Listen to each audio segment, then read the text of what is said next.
Hi all.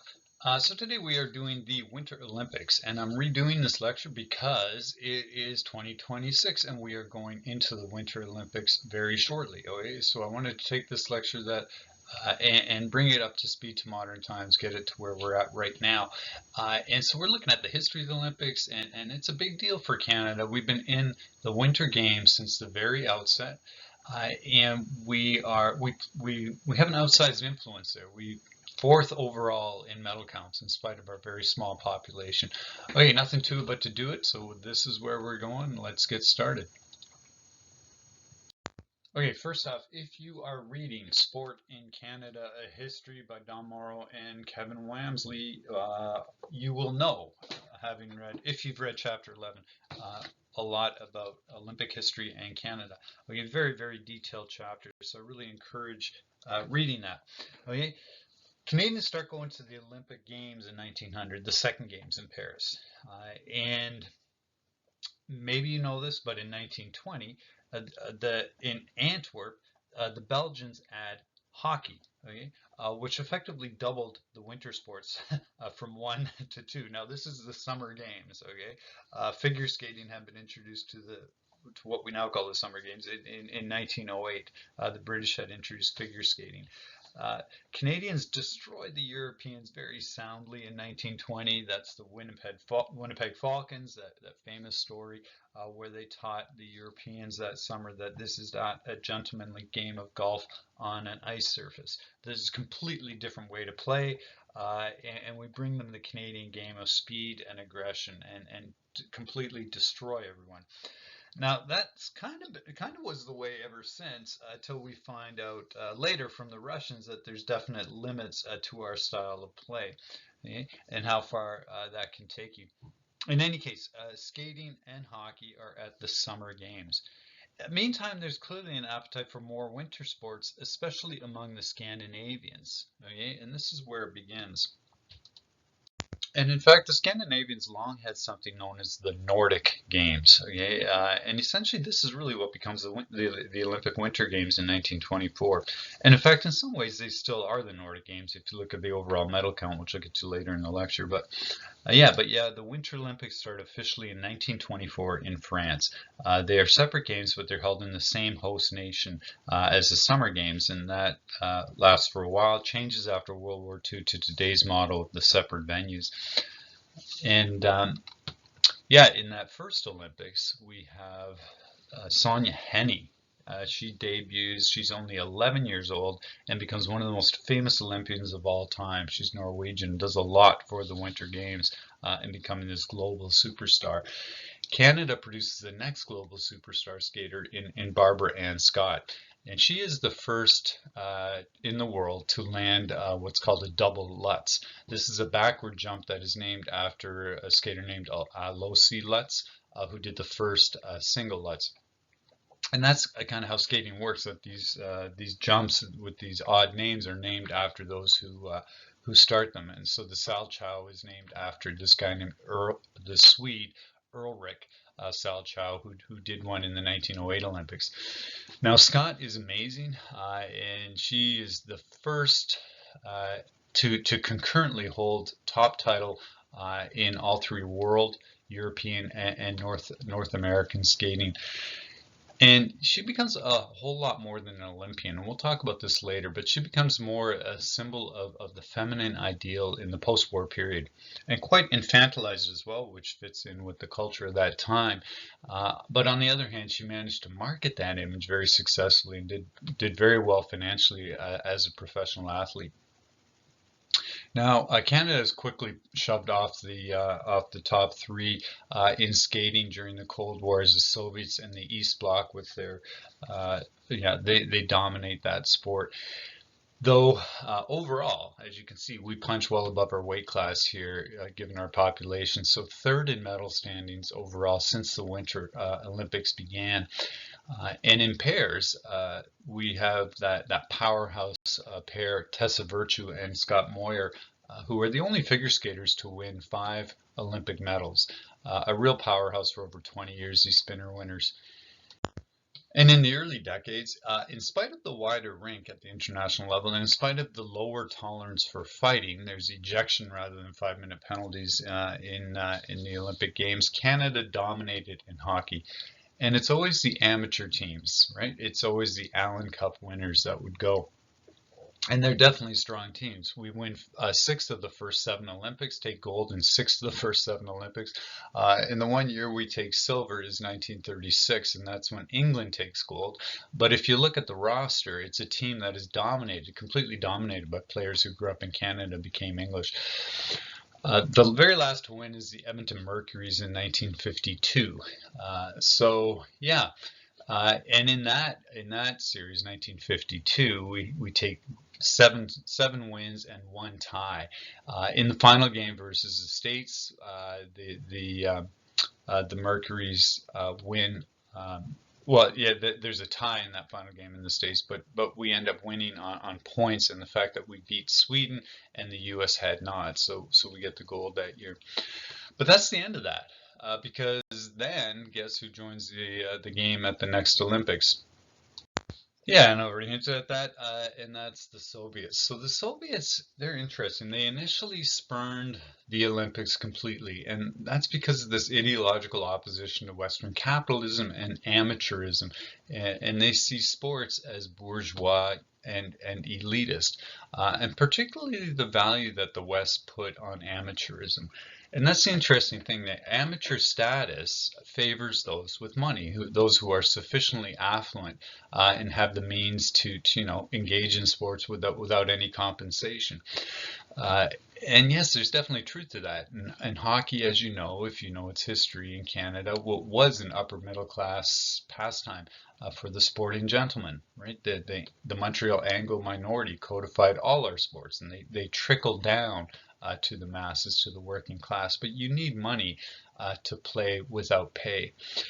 And in any case, so there's that, and then the fact that sport is just seems to be incompatible with socialist ideals because it puts the emphasis on the individual. And so incompatible right up until it wasn't. And by the 30s, the Soviet Union being in this ideological global battle for hearts and minds, this PR war with the West. They had something called the Comintern, which is a communist international. It's trying to foment revolution in the rest of the world. Working classes of the world unite, yada yada. But yeah, this really important PR war for hearts and minds around the world. Stalin, by that point, Joseph Stalin, sees the Olympics then as a legit proxy front in this battle. So a way to demonstrate superiority. Simple as that. And by the 50s, he's even ready to entertain joining that most elitist game of all, which is the Olympiad. So leveraging sports for political points while still rejecting the ideal of amateurism. And what I mean by that is the Soviets are playing both sides, right? They're pretending to be, they're committed, they have to commit to the amateur ethic because they're now a member of the IOC. So they have to pledge to respect the amateur ideal of the games, but of course they don't, right? And if you don't already know, they developed a state-sponsored sports machine, bar none, where the player is de facto state employee for his entire playing career. And anyone who dressed for their national team was called was identified as either a soldier or as a student. So the pretense being that they're amateur when completely they are not. So it's really that, and eventually the fact that they don't have problems with doping, and also the fact that they're seriously ahead of the world in scientific coaching and training methods. They dominate. Right, and not only in hockey, in most sports at the Winter Olympics, they take nearly 200 medals between their debut in 1956 and their demise in 1988. Now, what's interesting, and it's the fascinating story, is that they're learning the game from Canada. In terms of hockey, they're learning it from Canada, and that's very literal. So ice hockey, as we know, it was not widely introduced in the Soviet Union until the mid-1940s. They didn't have Canadian skates. They didn't. They had nothing. They didn't have the rule book. And before that, in the 1930s, what you get is Europeans are being introduced to it in the West, Western Europe at least, as Canadian players are going to both France, French Canadian players going to France, and English Canadian players going to England to play for pay, and putting on a show is what it is. Now, but one key Canadian, Mike Buckna, went to Central Eastern Europe, to Czechoslovakia, and he is pivotal in building European hockey in that area. So he travels to his parents' hometown, Prague. He's only 22 years old, Buckna, from Trail, BC. And while he's there, he sees an advertisement for tryouts for the Czech national team. He tries out, and he's far ahead of everyone else on the team, and instantly gets hired as the coach. So he coaches in Czechoslovakia, and he does that from 1935 onward, and during which he reorganizes the country's entire hockey system. So he pioneers everything. Hockey clinics here. He's coaching junior and senior teams. He introduces minor hockey. And then he takes the Czech national team to 2 European hockey titles, 1938 and 1939. Now, in 1939, his national team, ironically, loses to his hometown, which is just crazy. The Trail Smoke Eaters beat the Czech national team 2-1 in the World Championships that year. Now, this is all in the years before the German invasion, which is imminent, and after which Czechoslovakia, after World War II, falls to the Soviet Union, ends up behind the Iron Curtain. Now, amazingly, he gets back there in 1946 and picks up again. And he gets the Czechs to gold in the World Hockey Tournament in 1947. That's the first time a European team did that, though with this really big asterisk that Canadians didn't play that year. Now, he famously predicted that the NHL would be coming to Europe for players one day because of this development there, which was laughed at the time. But as you may know today, upwards of 1/3 of NHL players coming from Europe. He ends his career back in his hometown of Trail, British Columbia. Once again, there with the Trail Smoke Eaters now as a coach, and then eventually with the Rossland Warriors, while he's running this family hotel in Trail. So what a crazy life. But yeah, he's really, as per the title of this article on him, he really is the architect of European hockey through his work in Eastern Europe, and this is how it takes off. Now, another figure, Sergei Savin, brought the official rules of Canadian hockey to the USSR in the 1940s after a trip to Latvia. So it's the other side of this story is Sergei Savin. So he goes to Latvia, where he finds out that they practice the Canadian game with the Canadian rule book and Canadian skates, pucks, and sticks. And the Latvians, in turn, had hired this Canadian hockey player, Larry Marsh, who basically brought it to them. He pulled off a Mike Buckna for them. So Savin comes back to Moscow and explains the rules to the coaches and refs there. And then during the war, Soviet soldiers in England are also learning it from Canadians who are also posted there. And as you probably know, Canadians and the Soviets were our allies during the war. So Buckna introduces the game, Savin, to the Soviets. So it's in it's in Eastern Europe, it's in Russia.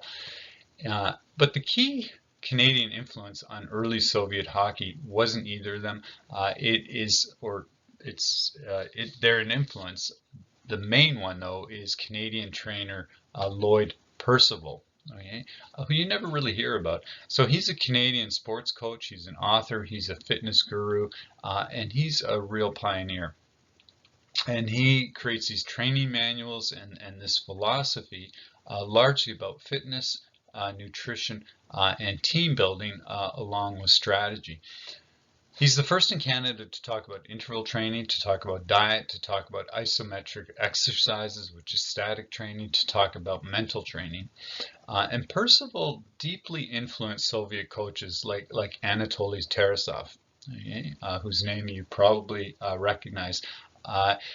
And in terms of leading the Soviets to adopt the sophisticated, fast-paced, pass-heavy style that eventually challenged Canadian dominance in the 1970s in what is sometimes known as the Tretiak era. Right? Vladislav Tretiak played for the Soviet team, a goalie for 15 years, 1969 to 1984, and during that time he's the primary goaltender for what's known as the Red Machine. Okay? So, and considered by some as the greatest goaltender of all time, up there with Martin Brodeur. So the Soviets gave Canadians grief by now, based on what they got from Canadian tutelage, really, Percival, this visionary, and they gave us grief not just in the Olympics but also in the Summit Series in 1972. And 1974, the one we don't talk about nearly as much because we lost it. Now, Frank Mahovlich held Tretiak for about a full minute, and I wanted to throw that image in there. There's the ref in the background not calling interference on him. So the Soviet game comes courtesy of Canadian talent and a few key Canadian people, and then they become our main threat. And that's embodied really in Tarasov's scientific coaching and Tretiak's net minding. Tretiak ultimately, by the way, competed in 4 Olympics, and their team, while he's on the Red Army team, they win 3 gold medals in that time and 1 silver. And that silver is notable because that's 1980. That's when the American men upset the Soviets in Lake Placid, the Miracle on Ice, this amazing upset. And there's at least 2 movies about that, one half decent. And now, so how did this happen? Well, it's a couple things. One is it's really intense training by this innovative coach, Herb Brooks, but also amazing goaltending. Okay, so now you don't need to watch those 2 movies, but there's an article about it from History.com that's pretty good if you want to read it. But this really meant so much as this win, because this is 1980, and that's the year that the Soviets have invaded Afghanistan, and there's a boycott of the Summer Games in Moscow. So this is really a proxy battle in this key year in the Cold War. But getting back to our main point, here's the really frustrating thing in this whole era of Soviet domination, is that it really is a lot more than what Canadians complained about, which is that the Soviets are de facto professionals and Canada can't send its best players, just amateurs.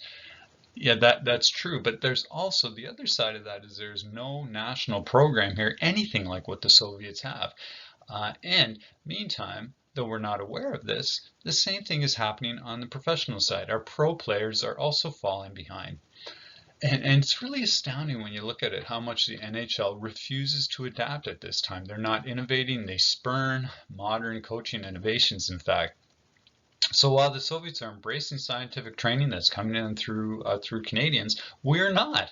All right, and it's not hard for the Soviets to pick this up with Lloyd Percival's very proactive sharing of his advanced training methods, which includes diet and drills, and really basically that is the blueprint for the Soviet ascent. And yet North American teams struggle to adapt, and that's the amazing thing, especially given that Percival is on CBC Radio and is nationally famous. He's got a program called Sports College, it gets up to 800,000 listeners. He's also got books out. He's coaching junior hockey. He's working with the likes of junior players like Gordie Howe and Terry Sawchuk. But the NHL coaches, they ignored guys like Percival.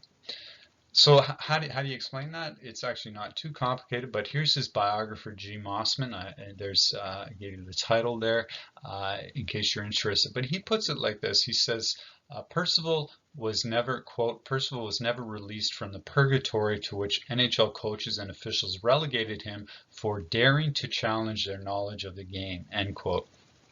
So it's really a pride thing. Only once, in 1950, Detroit Red Wings allowed him and his staff, they offered multiple times, and then they allowed him and his staff to come down and put their team through fitness and skill tests and then interview them. And that was for Percival's benefit. And that was it. Nothing came out of that.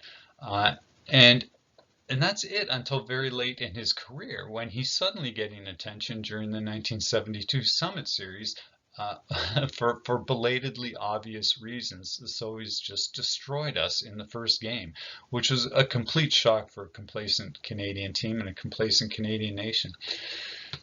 Now, Tobias Stark has an article about this called The Percival Paradox, which I have there as well for you. And he says that the NHL ignored him because of its culture. And basically, that's a culture of total control by owners. This is the era of the 6-team league. There's no players' union, there's no free agency, there's no amateur draft. And minor age players belonged to one of the 6 NHL teams. They're obliged to play with one of the team's minor league designates until they're promoted. So total control. Not a very healthy organization. And the 6-team NHL, to use a sociology concept, is what you would call a closed organization. And closed systems, like the military or prisons, if and when crises are identified, their MO is to not adapt from without, but to look within for answers and solutions. And that's a key point of context here. And the other thing is that Percival, yeah, he definitely is an outsider. That's part of this. He's not one of them. But also, it doesn't help. And anything you read about Percival, you find out he's quite arrogant. He's quite abrasive. He's also super rich, so he is not one of the guys. And that's the other part of that Percival paradox. But and it gets even richer because the communist Soviets, with their contempt for elitism, are learning from this affluent Canuck, and Canadians are not. In any case, the NHL was complacent. They were dismissive. You know, what could we possibly have to learn? We're the best in the world. And for me, I teach a course on the history of the automobile, and this sounds way out there, but it's very analogous to where the big 3 automakers in Detroit are, GM, Ford, and Chrysler in the post-war decades, the same post-war decades, because they've got this captive market of consumers, 90%, greater than 90%. They could throw out anything down the line. These big behemoths of the era, these dream machines, which had terrible stopping radius. Terrible stopping distances, bi-ply tires. Just in terms of safety, they're garbage and unsafe at any speed, as Ralph Nader famously puts it in his takedown of the industry. But they're not. They're intentional about that. They're not building better cars because it costs more money, and they have the entire market, right? And nobody else is threatening them. Nobody's building better vehicles until, guess what? They are. Suddenly, the Japanese are, and it's too late now to turn that ship around. And very quickly, Japanese imports capture 25% of the North American market in about a decade. So yeah, greatness and dominance, I think it's a good analogy. It generates a type of a real apathy, right? You ignore the very possibility of an external threat. One thing though, and it's a much brighter light in this, or on the positive side, is Percival also lobbied for government involvement in health and fitness. And this is the route ultimately that Canadians finally take in the 1960s in response to the Soviet national teams program. So we create our own dedicated national team program, 1963, and that runs till 1994. And this is the first permanent year-round Canadian amateur national hockey team. So this team is composed of amateur players. They're often top college or undrafted prospects, or even NHL recent retirees. And they first competed in the 1964 Olympics, and then they became the standard for Canadian representation for the next 3 decades. Now the backstory here is Les Percival. It's this other guy, David Bauer, okay? And he's a priest. He's from Kitchener, Ontario. He's a really big talent as a youth, but he decides against hockey in favor of the priesthood. His brother, though, is drafted by the Boston Bruins. Tells you something about the family talent. So he's a pioneering methods coach. He's really big on character development for athletes, and also the Lloyd Percival style, right? So he's opposed to the crash and bang thing style of play. He's about skill. he's about discipline, he's about fitness, right? So much more the Lloyd Percival way. Now, before this, he had coached the St. Michael's Majors to a Memorial Cup, and he had coached and led the UBC Thunderbirds, which I find interesting. And what he did is he convinces the Canadian Amateur Hockey Association to make this radical change. Okay? Now, recall, it's always the Allen Cup winner who goes to the Olympics. And he says, you know, that's not the best we can do. It's better if we craft a winning team from those places I mentioned, from Canadian University varsity players, from undrafted prospects, and usually more senior players. So this becomes the men's national hockey program, as opposed to the Allen Cup process. So with this coaching, with this new approach, we managed to gain a bronze in the 1968 Olympics, and we get the same in the 1966 and 1967 World Tournaments of Hockey. So this we could do then without our very best players. That's what Canadians could do at the amateur level while facing Russian and East Bloc players who effectively were professional, which is not shabby when you're going up against de facto professionals.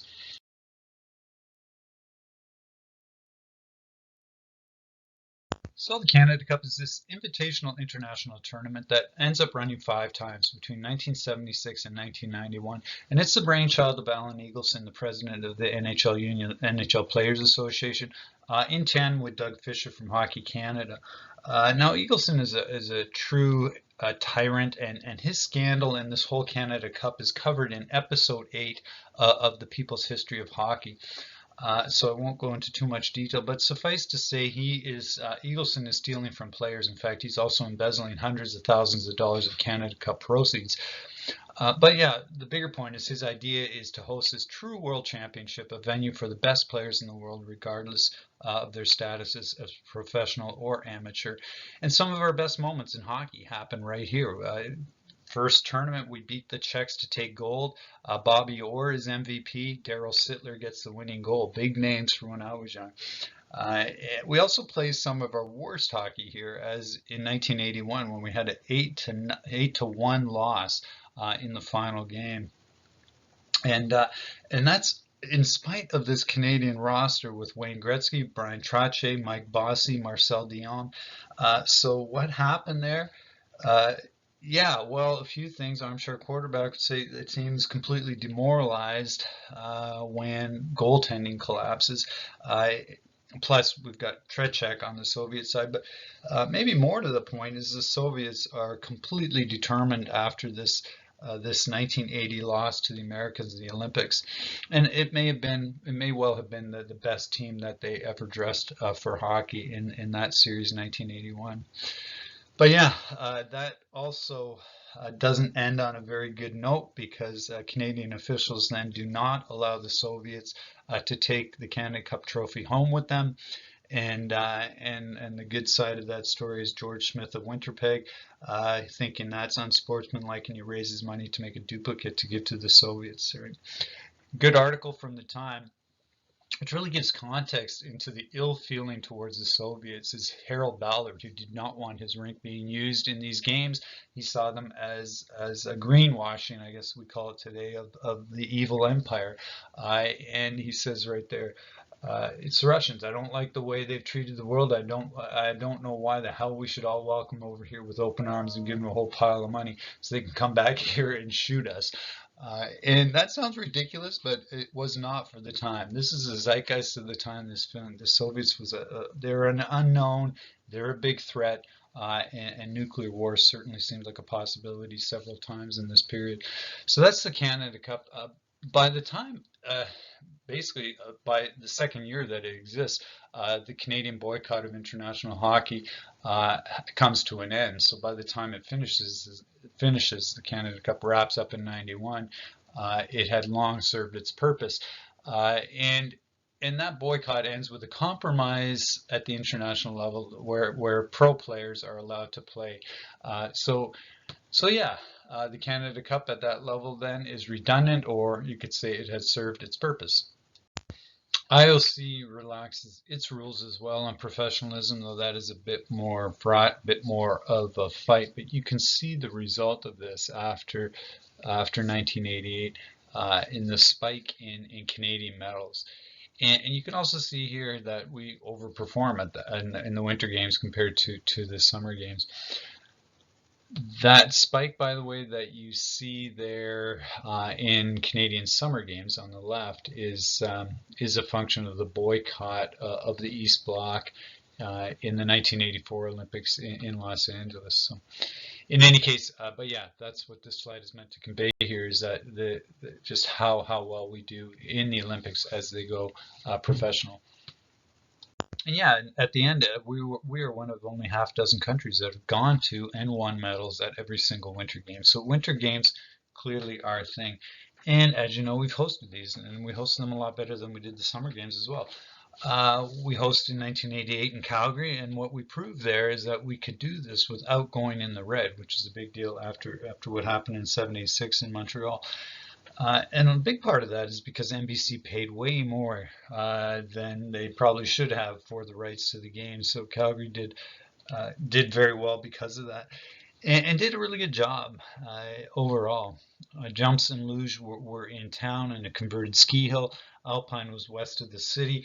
And the Conservative government got Kananaskis Resort out of the whole thing. So it's quite a legacy from that.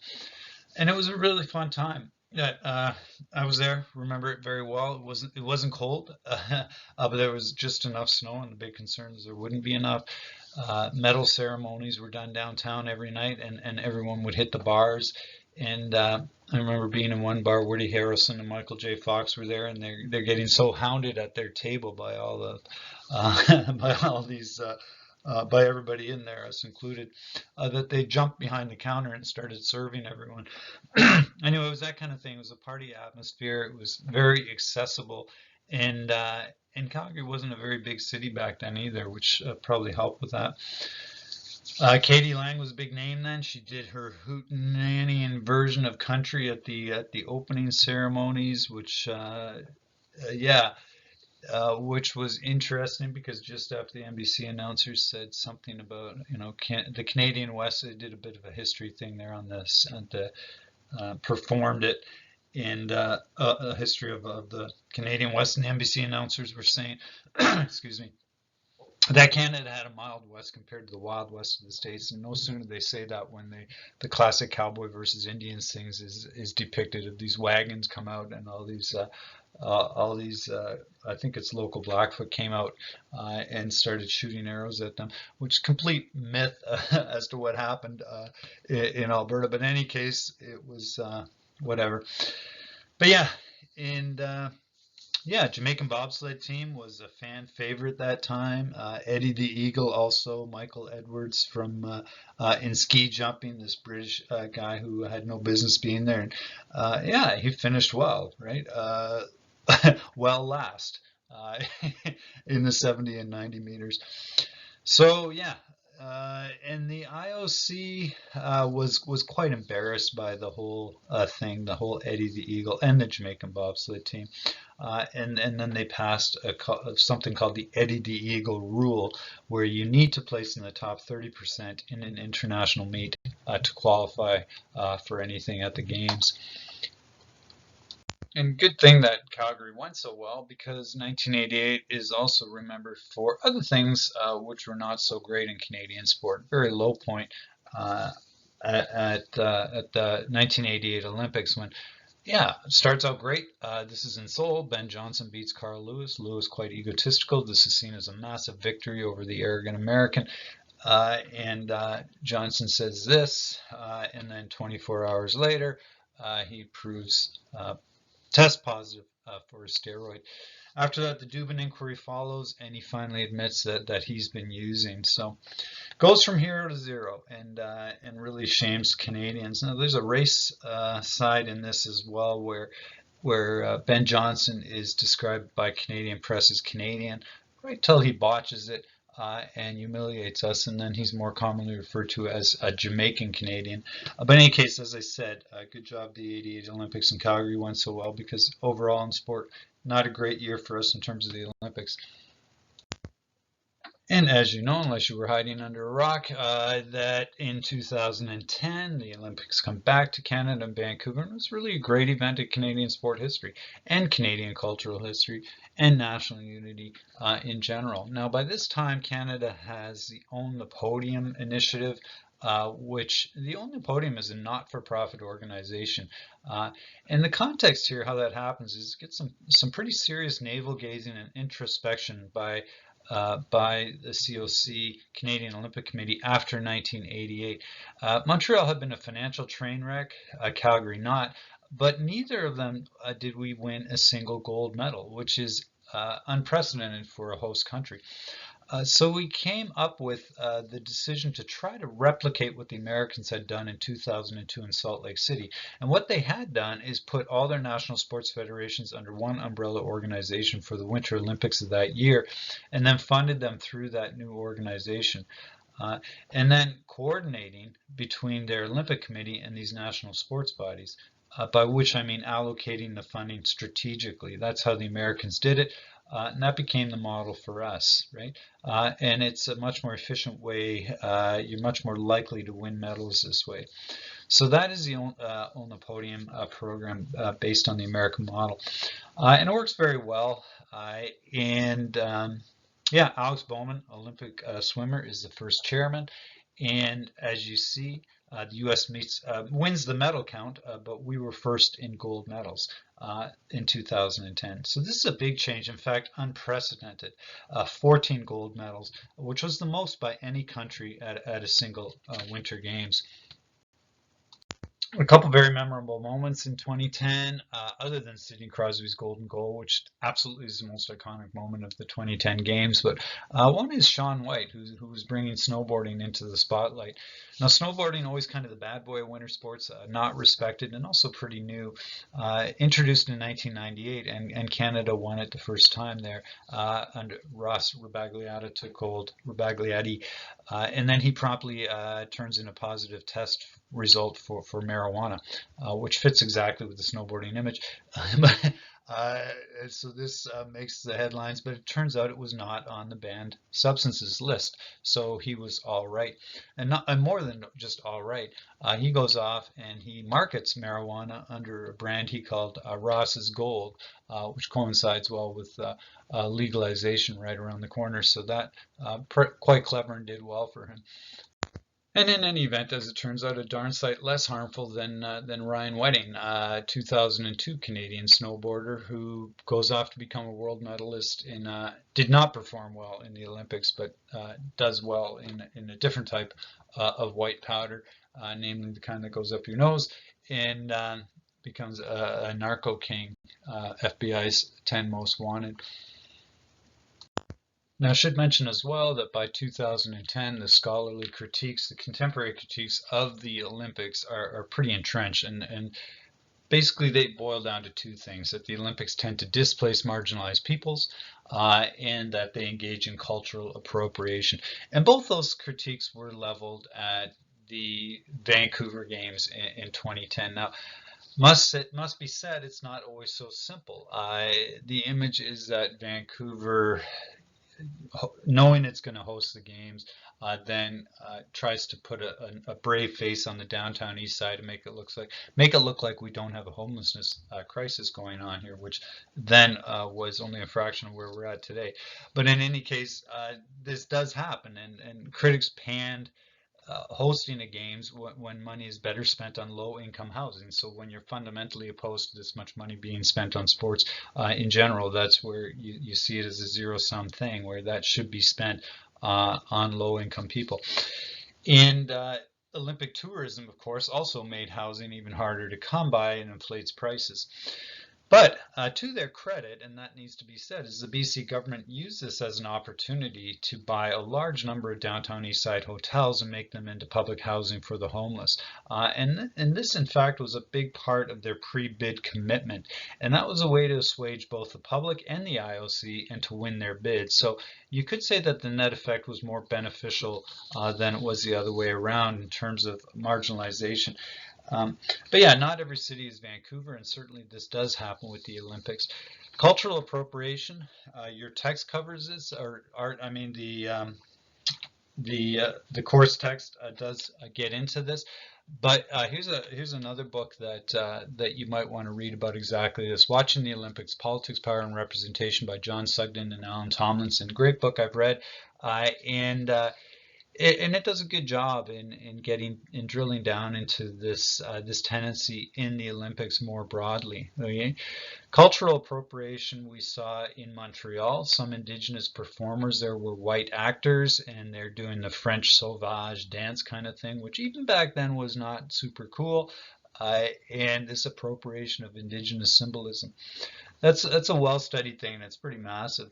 And in Canada, we have a long history of that. We've been doing that since 1867 on our currency, our Parliament buildings, but especially at ceremonies and like sports events. Suddenly totem poles and nunchucks are everywhere, which is kind of interesting how, as a settler nation, we reach for these symbols sometimes in insensitive ways. And then you got the fact that there are just those who are radically opposed to the Olympics on principle for the various reasons. And so it's inevitable you're going to see protests, and we did see them in Vancouver. And the protests there, they focused on sponsors, and a big target was the HBC, the Hudson's Bay Company, their stores, because the HBC is a great symbol of Canadian colonialism anyway. But worse is they made this mistake of marketing the Cowichan sweater. Only it wasn't really the Cowichan sweater of the Cowichan people, it was a knockoff. So the Cowichan people were offended. This is their cultural heritage, this craft tradition. So all that comes together, and you see the HBC windows in Vancouver getting smashed, and they're boycotted until they reach a deal with the IOC and with the Cowichan tribes to stop selling these. And then the Cowichan get a deal with the IOC. So, and in spite of all that, it must be said that the four nations whose traditional territory is Vancouver and Whistler, the Musqueam, the Squamish, etc., they all supported the games.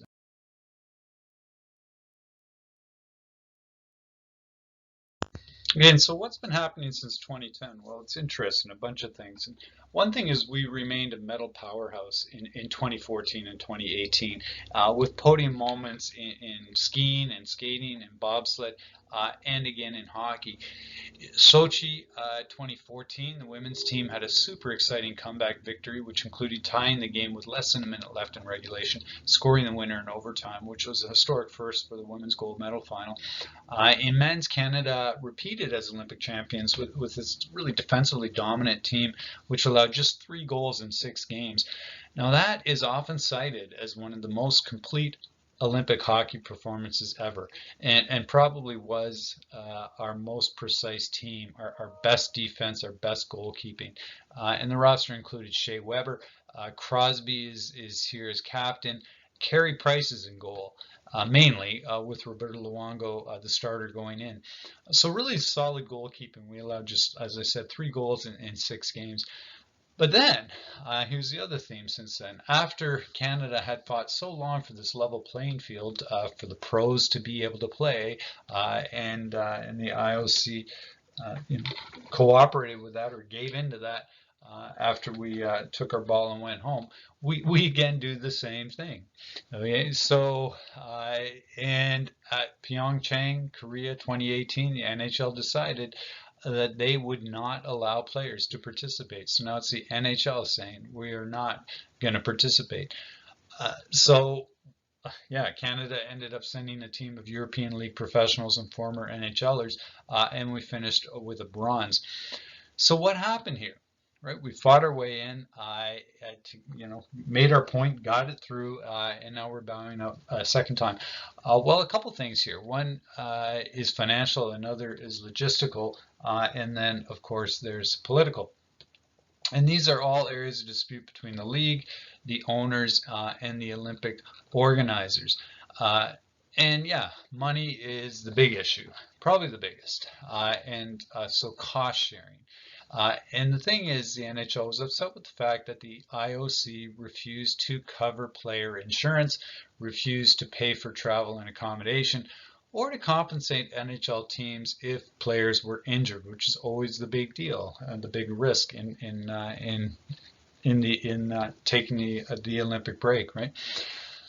So NHL owners argued against the IOC that the IOC definitely should be paying for all that, given they were being asked to shut down their league for weeks, right, and risk their star players getting injured, paying millions of dollars in insurance costs for that, with really no direct financial return.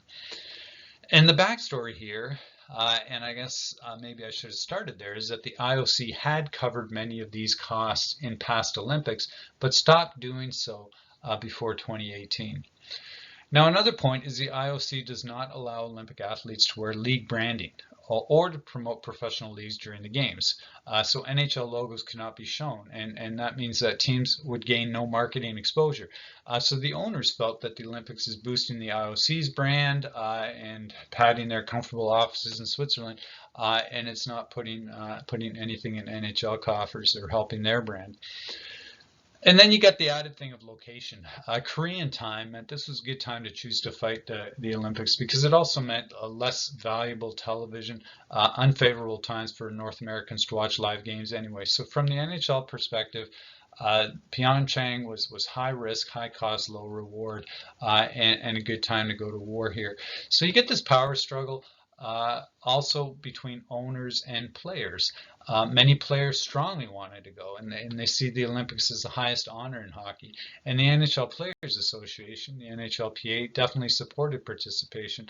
But under the collective bargaining agreement, the league had final authority. Okay, so think of Pyeongchang, Korea, basically being the same stunt that we pulled in the 70s, although this time it's the NHL. And the IOC listens. And clearly, when you take your ball and you go home, they don't have a whole lot of choice. And it works. It leads to negotiations to return. But then just as that happened, COVID derailed all that, the global pandemic. Right? So at the end of the day, the men's team did not go to Beijing the following Olympics, but the women's team did. And without NHL pro players at the Beijing Olympics 2022, the Canadian men did not even medal. Now, all that means, well, a couple things. One is that the NHL, the games in 2026 are the first time that Canada's best will contest for Olympic gold since 2014, which is a pretty big deal. And the last time we played was really a different hockey universe. This is one where Russia still fielded their own national team under their country's flag, 2014 being the last time that would happen, and then their drug scandal. So why did the league come around to the Olympics? How did the NHL come back in? Well, pretty simple, followed the money. Commissioner Bettman was always more on board than the owners. And one thing Gary Bettman has always wanted is to grow the game. And he sees money in that. He sees revenue streams that way. Clearly, growing into any U.S. market, that's been his legacy, whether they're viable or not, but also growing it internationally. And it needs to be said, the Olympics still draws a massive global audience. Okay? Last Winter Games had 2 billion viewers, which is not near the last World Cup, which had 5 billion, but it's a whole lot more than regional or than North American sports, or even like say the Super Bowl, 127 million. And so, yeah, it is a massive, massive opportunity here. And the hope always is too that will also translate into the inspiration effect to grow the league around the world. And this is exactly what you'll hear every Olympics from the NHL. This hope, this expectation of converting this temporary Olympic viewership into sustained year-round interest in hockey. It's a very old narrative, and it's always combined with intentional promotions. Okay. For example, the NHL hosted a series of PR games in China as a build-up to the Beijing Games. Those are called the Chinese Games, or the China Games. Publicity stunts. These were NHL exhibition games. So in 2017, there was a pair contest between Vancouver and LA. In 2018, between Boston and Calgary in China. Big name players like Ovechkin. Stanley Cup photo ops at the Great Wall.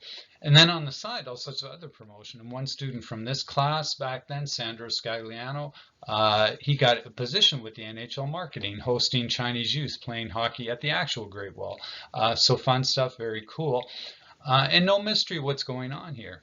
right? China has 1.4 billion people. If even 5% of them become fans, that's 70 million fans, right? Which is more than the entire regularly viewing audience in North America. Now, as it was, the 7 seasons planned in China, the China Games, they ended after those 2 at 2017 and 18. And this is not the first time that kind of disappointment happens, not the first failed foray in China, to excuse my alliteration there. Sportsnet's Dan Robson has a good article on this about the San Jose Sharks, which are an affiliate NHL team that played for 2 years in the AIHL, and how that failed and why. And basically he concludes that until there are homegrown stars in the country, like in China, until there is a quote Yao Ming on ice, as he puts it, hockey's going to face a tough road into a country that's inherently averse to outside influence anyway. And yeah, this is from San Jose Sharks broadcaster Chris Collins, who really rode that wave.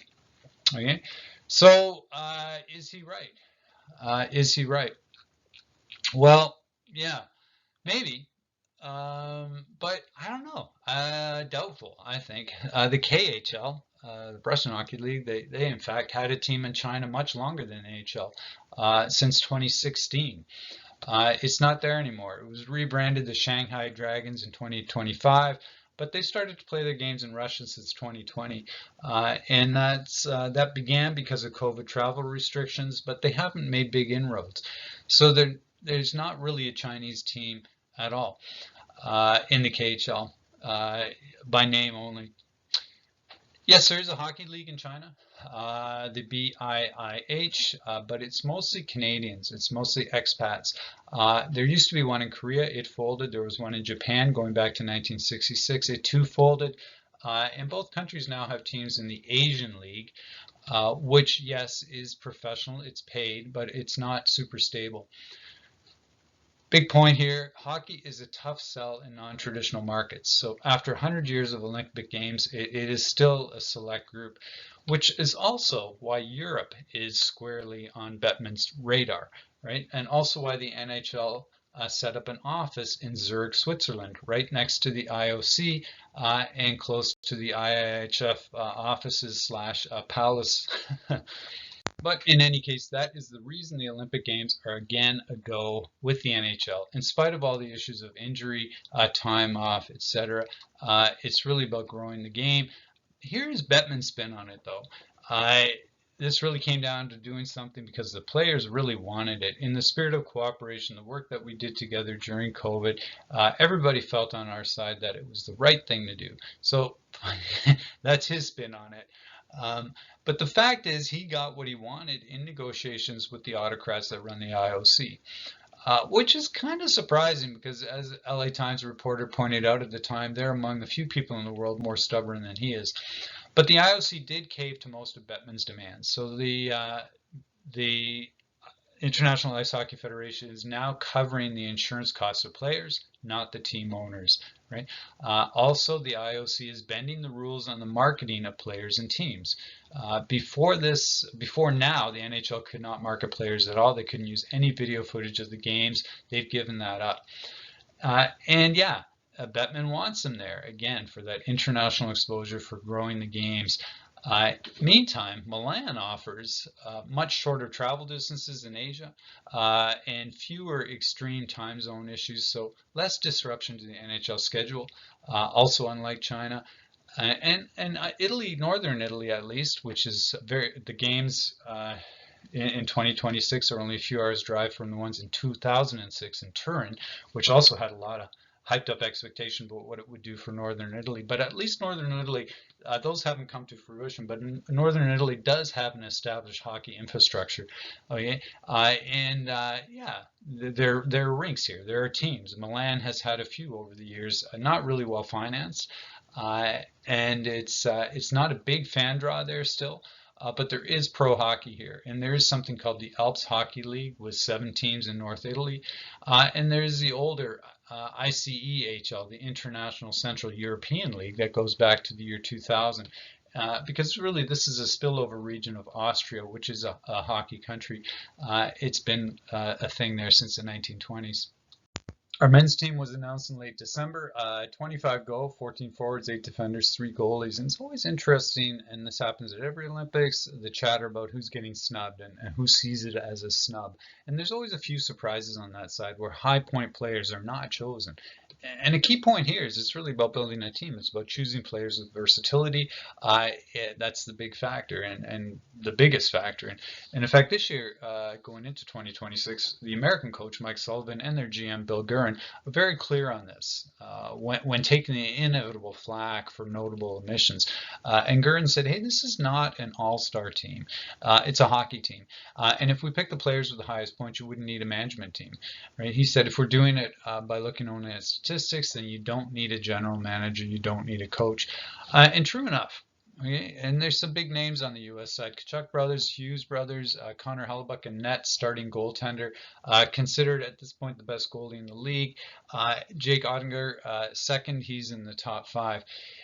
Like in the States, some are unhappy that 5 of the top 14 Canadian scoring forwards this season, plus 5 champions from the country's 4 nations roster, failed to make the cut for the Olympic team.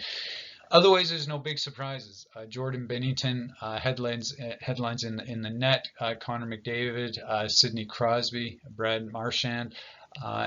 There's 7 players we have who've got multiple Stanley Cup wins behind them. Sidney Crosby is now 38. He has 3 cups behind him, and this would be his 3rd gold medal for Team Canada, adding to the 2010 and 2014 games. No team has a higher pedigree in terms of wins, and this is reflected in the betting odds, right? Canada is the favorites, not by a ton, and there's always the opportunity to fumble under pressure, or to repeat what happened at the 4 Nations performance in 2025. America is a very good team. And most would agree better goalies. And in fact, TSN's Marty Biron, his picks for Canada's goalies before the roster came out, he put Binnington as 3rd, and he said Logan Thompson should be the starter. Thompson is 3rd goalie, or what's sometimes called the press box goalie, LOL, but all 3 are there. And Binnington has experience with the 4 Nations tournament. So, yeah, we will see. For the Canadian women's team now, in spite of the massive advances that have happened in women's hockey in the last few years, there was considerably less attention when their roster was announced. That's in spite of the fact that women have a much higher winning streak, but of course the field is not as deep. Since women's hockey was added in 1998, they've taken gold 5 out of the 8 times, and they've taken 2 silvers when they were beat by the Americans. So it's basically a two-way contest, which is akin to where Canadian men were at in the early Olympics, where the field was completely wildly uneven. Right? And it's also mirrored in the Women's World Tournament, where the US and Canada share gold in every single one of the 28 years it's been held. Okay? So it doesn't really, women's hockey at the Olympic level is not exactly commensurate with where the Olympic Charter is at, which is about global participation, widespread representation being a core mission of the Olympics, even to the point under Rule 40 that the Olympics is committed to ensure funding for teams that might otherwise join. But it comes down to a two-way fight here in women's hockey. So yeah, and Winter Games is already a self-selecting club, clearly. But that point is out there. The field is definitely deeper in the men's game, and it also begs the question then, or raises the question, is why aren't the rich hockey-loving Nordic countries more competitive in women's hockey when the men's teams are? And that has to come back to cultural realities, that North America versus Scandinavia. In any case, it's a tough one to explain, but the betting odds are a stark indication of the two-way matchup. And as you see going into this round, the U.S. is favored. But the big gap, the big story, what I'm talking about, look at the betting odds for the 3rd place, Czechia, right? Why is the U.S. favored? Well, they swept the Canadian women in 4 straight games in what's called the rivalry series, in 10-4 actually in Game 3 in Edmonton.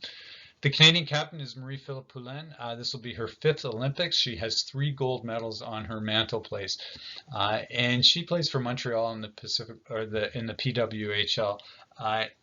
And in fact, she had a big role in negotiating players' contracts when that league started up in 2023. And she actually works for the Canadians, for the Habs. She has a part-time coaching position with the Montreal Canadiens. Sarah Nurse is another name that people might be familiar with. She's a high-profile player on and off the ice. And as of 2025-26 season, she plays for Vancouver in the PWHL, and she is the alternate captain.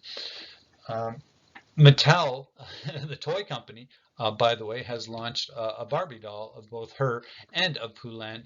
They've got this "Girls Can Do Anything" series. So I guess Barbie has gotten woke. Who knew? Not me. Any case, they've got a tough battle against a strong U.S. team, so it will be interesting, especially as there's much more eyes on women's hockey now since the PWHL formation. They've got the most visibility ever. They've got record crowds. They've got higher standards and way more exposure. Of course, there's more than just hockey, and sports analytics providers are projecting, a couple of them, that Canada is going to get between 20 and 21 medals at the 2026 games, including 6 gold. And that would put us in the top 12 nations for total medal count. Not the best, but not the worst, considering there's now over 90 nations. The last couple of games, there's been over 90 nations. We have really experienced curling teams that are hoping to put an end to this Olympic gold drought. We last took gold in 2014, and that's a function of the fact that this sport is really growing internationally. The women's team is skipped by Rachel Homan, and she's particularly favored for gold because she's had a really good, solid couple of years. But yeah, we used to dominate this. We still have more gold than anyone, but as I said, that field is growing. Short track speed skating, a hopeful there is a guy named William Dagenou of Quebec. He is the reigning short track champion right now. So he's a strong prospect going into the games. Canada dominated the 2025 World Championships in this sport, and where we won 10 medals. Figure skating, there's a couple of pairs teams that are expected to medal. Snowboard, cross, and skeleton, same thing, looking good. And look there for Hallie Clark, the youngest ever skeleton world champion. That's bobsleigh. She's a rising star. And we do well in Paralympics as well. We fund that well and do well. And yeah. So altogether, exciting times. Expected, as per usual, though, that Norway is going to lead the games and the Americans will come in second. And in that way, the Winter Games are still very much the Nordic Games, given that Norway has a population of what? I think 6 million. Okay, I might be wrong by 1 million or 2, but in any case, nowhere near 350 million. But yeah, that's where I wanted to close today's lecture. Just a reminder that we're kind of back where we were at the start. Any case, but yeah, those Vikings aren't going to be taking it in hockey, so we know that much. Okay, well, thanks for listening. I hope that was an interesting, entertaining, and that I historicized the games for you successfully there. Any questions, definitely let me know.